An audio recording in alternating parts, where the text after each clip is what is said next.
નમસ્કાર. આકાશમાં ઉડતી એક સાવ સામાન્ય દેખાતી વસ્તુ પતંગ. આપણને બધાને એમ જ લાગે કે આપણે એના વિશે બધું જ જાણીએ છીએ, ખરું ને? પણ શું ખરેખર એવું છે? આ એક સામાન્ય રમકડાની પાછળ છે ને યુદ્ધ, વિજ્ઞાન અને ક્રાંતિની એક આખી અજાણી દુનિયા છુપાયેલી છે. તો ચાલો આજે આપણે એની જ અનોખી સફરને જાણીએ. જરા વિચારો, એવી કઈ એક જ શોધ હોઈ શકે જે પ્રાચીન યુદ્ધના મેદાનથી લઈને મોટા વૈજ્ઞાનિક પ્રયોગો અને આખી દુનિયાના તહેવારો આ બધાને એકસાથે જોડી શકે? કોઈ અંદાજ છે? જવાબ કદાચ આપણને આશ્ચર્યમાં મૂકી દેશે. જી હા, એ બીજું કંઈ જ નહીં પણ આપણી પોતાની સાધારણ પતંગ છે. જે પતંગ આકાશમાં હળવેથી ઉડે છે ને, એનો ઇતિહાસ એટલો જ ઊંડો અને વજનદાર છે જેટલી એ હવામાં હલકી છે. આપણા માટે પતંગ એટલે ઉત્તરાયણ, દોસ્તો સાથે ધાબા પરની મસ્તી. પણ એક ક્ષણ માટે કલ્પના કરો કે આ જ પતંગ કોઈ સેનાપતિ માટે ગુપ્ત સંદેશ પહોંચાડવાનું સાધન હતો, અથવા કોઈ વૈજ્ઞાનિક માટે આકાશના રહસ્ય ખોલવાની ચાવી. એની શરૂઆત એક રમકડા તરીકે તો બિલકુલ નહોતી થઈ. તો પતંગ મૂળભૂત રીતે છે શું? એનું વિજ્ઞાન બહુ સરળ છે. સમજો કે એ એક એવી રચના છે જે દોરીથી બાંધેલી હોય અને હવાની તાકાતનો ઉપયોગ કરીને ઉપરની તરફ ધકેલાય. બસ જાણે પક્ષીની પાંખો કામ કરે એમ જ.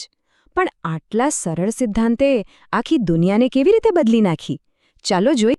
અહીં જુઓ, ભૂતકાળ અને આજના સમયમાં કેટલો મોટો ફરક છે.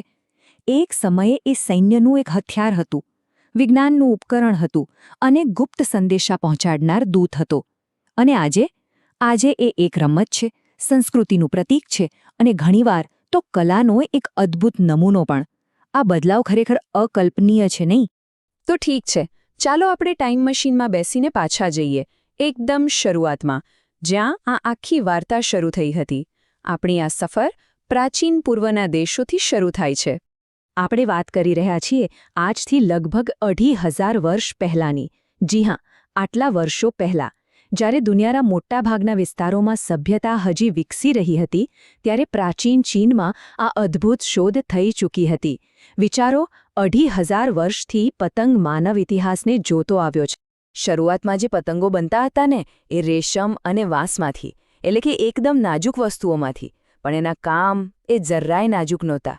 વિચાર તો કરો, એનો ઉપયોગ સેનાને ગુપ્ત સંકેતો મોકલવા માટે થતો હતો, દુશ્મનનું સૈન્ય કેટલું દૂર છે એ માપવા માટે. અને હા, આ સાંભળીને કદાચ નવાઈ લાગશે, પણ અમુક પતંગ તો એટલા મોટા અને મજબૂત બનાવવામાં આવતા હતા કે જાસૂસી કરવા માટે આખા સૈનિકને હવામાં ઉઠાવી શકે. ખરેખર કલ્પના બહારની વાત છે. પણ આવી કામની શોધ ભલા એક દેશની સરહદોમાં ક્યાં સુધી બંધ રહી શકે? ધીમે ધીમે પતંગે પોતાની દુનિયાભરની યાત્રા શરૂ કરી.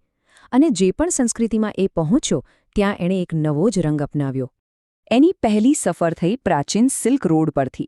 જે રસ્તે મસાલા અને રેશમનું વહન થતું હતું, એ જ રસ્તે વ્યાપારીઓના કાફલા સાથે પતંગનું જ્ઞાન પણ પશ્ચિમ તરફ આગળ વધ્યું. અને ભારતમાં પહોંચીને તો પતંગ જાણે પોતાના ઘરે જ આવી ગયો. અહીં એ માત્ર એક વસ્તુ ના રહ્યો, એ એક ઉત્સવ બની ગયો. આપણે બધા જ ઉત્તરાયણનો એ જોશ જાણીએ છીએ, આખા આકાશમાં રંગોનો મેળો અને ચારે બાજુ કાપ્યો છે એની બૂમો.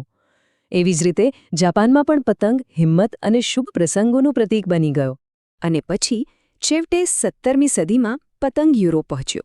શરૂઆતમાં તો ત્યાંના લોકો એને પૂર્વમાંથી આવેલી એક વિચિત્ર અને મજેદાર વસ્તુ તરીકે જોતા હતા. પણ યુરોપના કેટલાક જિજ્ઞાસુ લોકોએ એમાં માત્ર રમકડું નહીં, પણ વિજ્ઞાનની એક નવી શક્યતા જોઈ. તો પછી આ યુદ્ધના મેદાનનું એક સાધન વિજ્ઞાનની પ્રયોગશાળા સુધી પહોંચ્યું કેવી રીતે? બસ અહીંથી જ પતંગની વાર્તામાં એક એવો વળાંક આવે છે જેણે આપણી દુનિયાને સમજવાની રીત જ બદલી નાખી. પતંગની આ વૈજ્ઞાનિક સફર ખરેખર અદ્ભુત છે. 1752માં બેન્જામિન ફ્રેન્કલિનના એક જોખમી પ્રયોગથી એની શરૂઆત થઈ. પછી 1890ના દાયકામાં લોરેન્સ હાર્ગ્રેવના બોક્સકાઇટે ઉડ્ડયનના સ્વપ્નને સાકાર કરવામાં મદદ કરી.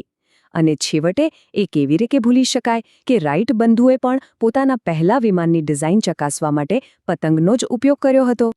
ફ્રેન્કલિનનો પ્રયોગ જેટલો દેખાવમાં સરળ હતો, એટલો જ ખતરનાક અને ક્રાંતિકારી. કલ્પના કરો, એક તોફાની રાત અને એમાં ધાતુની ચાવી બાંધેલો એક પતંગ આકાશમાં ઉડી રહ્યો છે. જેવી વીજળી ચમકી, એનો કરંટ ભીની દોરીમાંથી નીચે આવ્યો અને ચાવીમાંથી એક નાનકડો તણખો થયો. બસ એ એક તણખાએ સાબિત કરી દીધું કે આકાશમાં ગર્જના કરતી વીજળી એ બીજું કંઈ નહીં પણ વીજળીનું જ એક સ્વરૂપ છે. એક સામાન્ય પતંગે કુદરતનું કેટલું મોટું રહસ્ય ઉકેલી નાખ્યું. બેન્જામિન ફ્રેન્કલિને બહુ સાચું કહ્યું હતું. જ્ઞાનમાં કરેલું રોકાણ સૌથી શ્રેષ્ઠ વ્યાજ ચૂકવે છે. અને એ સમયમાં જ્ઞાન મેળવવા માટે પતંગ એક અદ્ભુત સાધન સાબિત થયો હતો. તો ચાલો હવે સીધા આજના સમયમાં આવી જઈએ. આટલા હજારો વર્ષો પછી આધુનિક દુનિયામાં પતંગનું સ્થાન શું છે? આજે પતંગના રૂપ અનેક છે. દરિયાની લહેરો પર કાઇટ સર્ફિંગનો રોમાંચ, તો બરફ પર સ્નો કાઇટિંગની ગતિ. આંતરરાષ્ટ્રીય તહેવારોમાં આકાશને ઢાંકી દેતા વિશાળ કલાત્મક પતંગો. તો બીજી બાજુ જટિલ સ્ટન્ટ સ્પર્ધાઓ. એ રમત અને આઝાદીનું પ્રતીક તો છે જ, પણ નવાઈની વાત એ છે કે આજે પણ વૈજ્ઞાનિકો વાતાવરણનો અભ્યાસ કરવા માટે પતંગનો ઉપયોગ કરે છે. તો છેવટે આખી વાતનો સાર એ જ છે.